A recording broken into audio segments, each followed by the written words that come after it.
5, 4, 3, 2, 1, 0.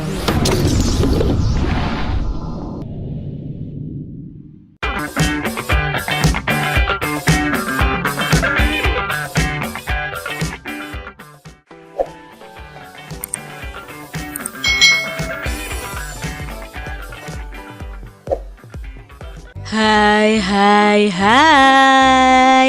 Selamat datang di channel YouTube Kak Citra. Apa kabar adik-adik semuanya? Kak Citra berharap kalian dalam keadaan yang baik dan sehat ya. Hari ini kita akan belajar bersama-sama untuk mata pelajaran tematik kelas 6. Kita belajar di tema 4, globalisasi, subtema 1, globalisasi di sekitarku, pembelajaran yang pertama. Mari adik-adik kita belajar dengan penuh semangat. Kita berada di era globalisasi. Dapatkah adik-adik menyebutkan dan menjelaskan fakta tentang globalisasi yang ada di sekitar kita? Nah, dalam pembelajaran ini kita akan belajar tentang globalisasi. Amati berbagai produk yang ada di sekitar kalian. Produk tersebut bisa berupa pakaian, tas atau sepatu yang kamu atau teman dan gurumu kenakan ya adik-adik ya. Bisa juga makanan dan minuman atau produk lainnya yang ada di sekitar kelas dan sekolahmu. Bisakah adik-adik menerka negara mana yang memproduksinya? Nah, biasanya pada barang-barang tersebut itu tertera negara yang memproduksi barang tersebut.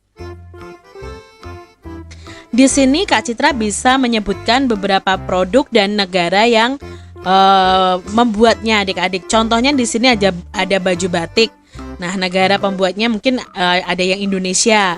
Sepatu, tas Indonesia. Handphone itu kebanyakan dari negara Cina. Buku ada yang dari Indonesia dan dari luar negeri. Jam tangan itu ada dari negara Swiss. Boneka ada dari negara Cina. Karpet itu dari Turki, lalu mobil itu dari Jepang, susu itu dari Selandia Baru. Ini nama produk dan negara penghasilnya adik-adik yang biasanya kita temukan dalam kehidupan kita sehari-hari.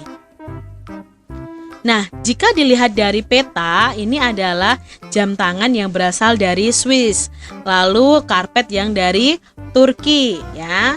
Lalu ada boneka, ada mobil dari Jepang, ada baju batik dari Indonesia, ada susu yang merupakan penghasilnya itu adalah negara Selandia Baru.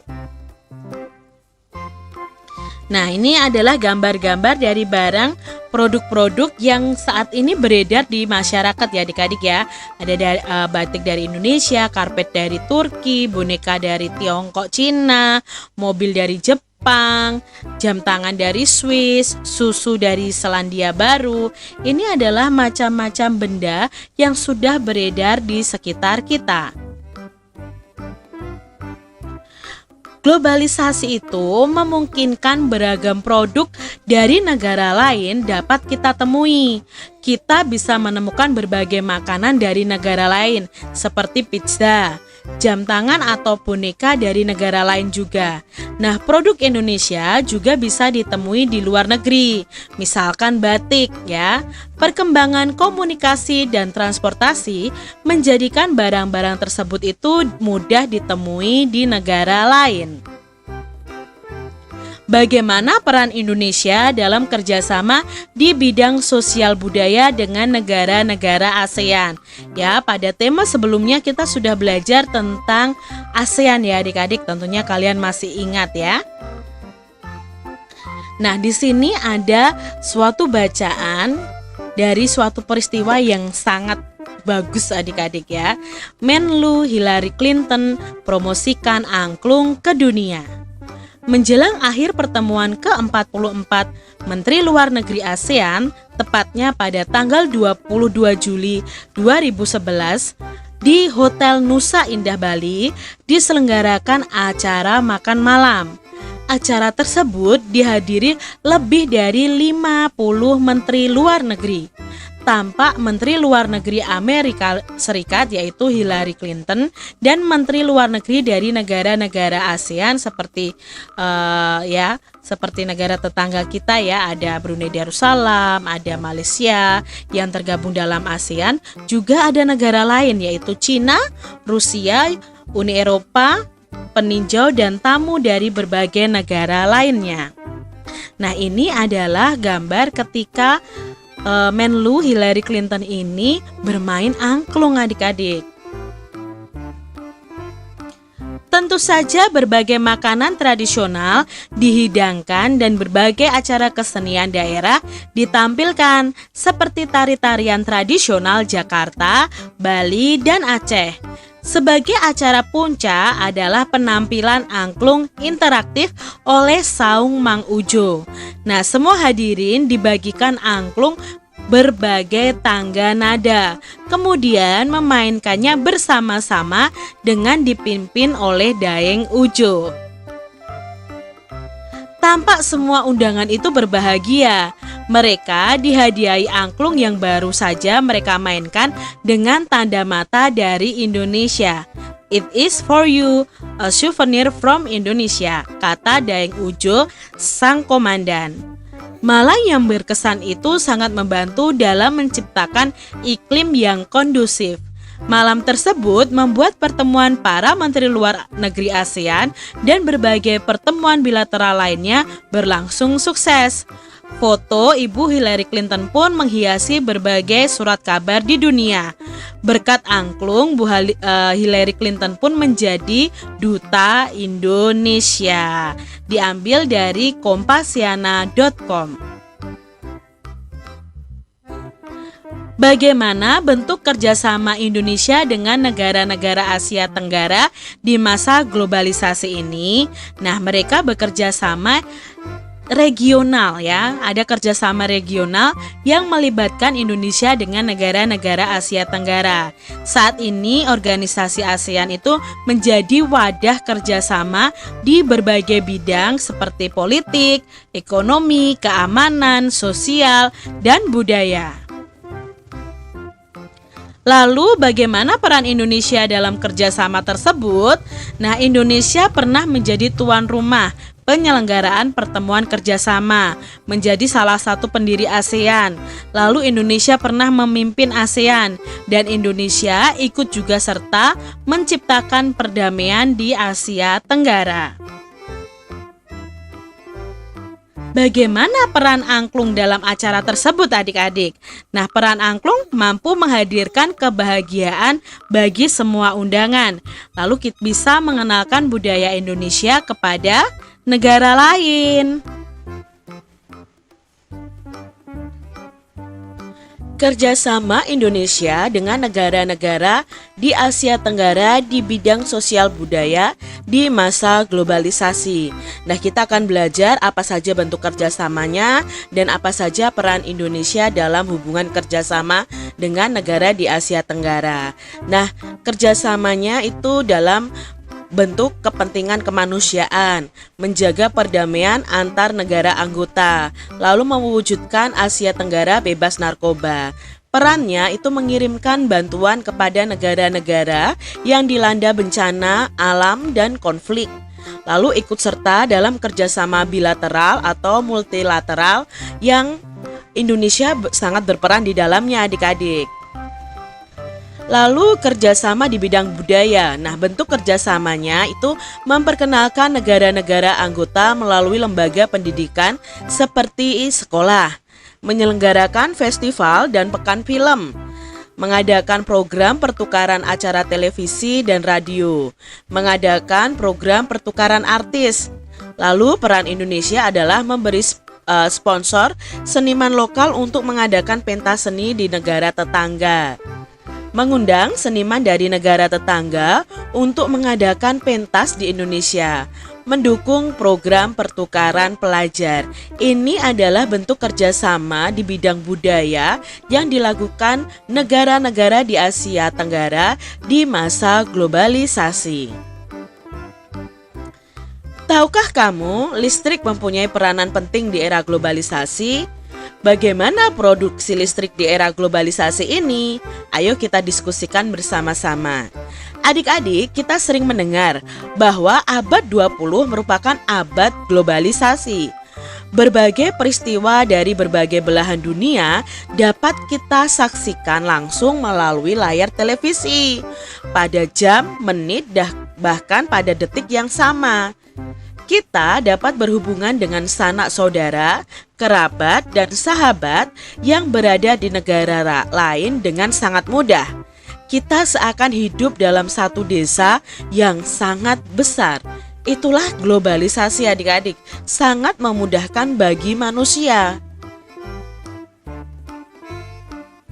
Baca teks eksplanasi ilmiah berikut dengan teliti.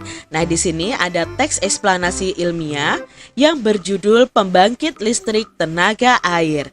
Mari kita baca adik-adik. Listrik memiliki peran penting di era globalisasi. Tidak dapat dimungkiri bahwa globalisasi terjadi karena perkembangan teknologi di berbagai bidang yang didukung oleh peran listrik sebagai sumber energi di dalamnya. Dengan ditemukannya televisi, komputer, dan telepon genggam, arus informasi kemudian menyebar dengan begitu cepat ke berbagai negara di berbagai belahan dunia. Kebutuhan akan listrik kemudian menjadi suatu hal yang harus dipenuhi bagi semua negara di era globalisasi ini. Listrik dihasilkan di pusat pembangkit menggunakan beragam sumber energi. Pada pembangkit listrik tenaga air atau PLTA, air dari waduk atau sungai masuk melalui pintu yang diatur oleh katup pengaman. Air kemudian masuk ke tangki pengaman tekanan. Air di dalam pipa pesat mengalirkan dan mengarahkan air ke turbin melalui katup pengatur tekanan untuk mendapatkan tekanan energi yang besar. Energi potensial air kemudian menggerakkan turbin. Energi gerak tersebut kemudian diubah menjadi energi listrik oleh generator. Energi listrik dari generator kemudian diatur kapasitas tegangannya dan dialirkan oleh transformer. Energi listrik kemudian dibagikan ke konsumen oleh saluran transmisi. Itu tadi alur dari pembangkit listrik tenaga air. Kenapa air bisa menghasilkan listrik adik-adik? Komponen utama pada semua pembangkit energi listrik adalah turbin dan generator. Turbin tersebut bergerak untuk menghasilkan energi gerak yang kemudian diubah menjadi energi listrik oleh generator. Energi penggerak turbin selain dari aliran air juga bisa didapat dari angin, sama-sama namanya PLTA, dari panas bumi itu PLTU, dan sumber energi lainnya. Adakah sumber energi di daerahmu yang bisa digunakan sebagai pembangkit energi listrik? Nah, itu tadi informasi mengenai pembangkit listrik tenaga air. Baca kembali teks tersebut dengan teliti. Tuliskan informasi penting dalam setiap paragraf pada diagram berikut ini. Adik-adik tentunya masih ingat bahwa teks eksplanasi itu pertama terdiri dari topik masalah. Dalam bacaan tadi, topik masalahnya adalah peran penting listrik di era globalisasi. Lalu, pada teks eksplanasi itu ada deret penjelasnya. Nah, deret penjelasnya itu di paragraf 2, isinya adalah pada PLTA, air waduk atau sungai masuk ke tangki pengaman. Dijelaskan ya, jadi di paragraf kedua ini dijelaskan bagaimana air itu bisa menghasilkan energi listrik ya.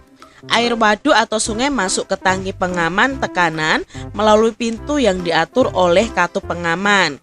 Kemudian air pada pesat mengalirkan air tersebut ke turbin melewati katup pengatur tekanan agar tekanan air lebih besar. Energi potensial air akan menggerakkan turbin sehingga generator untuk menghasilkan listrik. Listrik tersebut kemudian diatur kapasitas tegangannya dan dialirkan oleh transformator atau transformer ya di situ ya, menuju ke saluran transmisi untuk disalurkan ke konsumen. Lalu bagian ketiga dari teks eksplanasi adalah kesimpulan atau pesan atau pendapat pribadi penulis. Dalam bacaan tadi kesimpulannya adalah turbin dan generator itu menjadi komponen utama pada pembangkit listrik. Generator dapat menghasilkan listrik jika turbin bergerak akibat tekanan dari air, angin, panas bumi, atau lainnya. Itu tadi bagian dari teks eksplanasi. Komponen utama pada semua pembangkit energi listrik adalah turbin dan generator atau dinamo. Turbin tersebut harus bergerak untuk menghasilkan energi gerak yang kemudian diubah energi listrik oleh generator atau dinamo. Jadi adik-adik perlu ketahui bahwa energi listrik itu komponen utamanya dari turbin dan generator atau dinamo. Pada pusat pembangkit dari waduk-waduk besar, energi listrik yang dihasilkan juga sangat besar dan mampu memenuhi kebutuhan listrik warga di banyak wilayah. Di daerah pedesaan yang belum terjangkau aliran listrik dari pemerintah, warga terkadang membuat pembangkit listrik secara mandiri dengan memanfaatkan aliran air dari sungai atau air terjun yang ada di daerahnya. Pembangkit tersebut tentunya menghasilkan energi listrik yang hanya cukup untuk memenuhi kebutuhan listrik warga sekitar saja. Pembangkit listrik tersebut dinamakan pembangkit listrik mikrohidro yang memanfaatkan sumber energi alternatif dari aliran air yang ada di lingkungan sekitar. Nah, ini tadi penjelasan tentang pembangkit listrik mikrohidro ya. Itu dari aliran air adik-adik, aliran sungai, lalu ada kincir airnya. Nah, kincir airnya ini akan bergerak dan di sini nanti akan dinamo atau turbinnya ini akan menghasilkan energi listrik dan energi listrik ini akan dialirkan ke perumahan di sekitar pembangkit listrik tersebut. Tapi terkadang di sini pembangkit ini hanya cukup untuk memenuhi kebutuhan listrik warga sekitar saja. Jadi tidak dalam wilayah yang sangat besar adik-adik. Demikian tadi adik-adik pembahasan kita tentang globalisasi di tema 4, subtema 1, globalisasi di sekitarku, pembelajaran yang pertama. Semoga pembelajaran ini bermanfaat untuk adik-adik semuanya. Dan sampai jumpa lagi di video pembelajaran Kak Citra selanjutnya. Tuhan memberkati. Jangan lupa tekan tombol subscribe, lalu tekan loncengnya, tekan juga tombol like, lalu share ke media sosial kalian. Jangan lupa untuk ikuti media sosial Kak Citra. Terima kasih.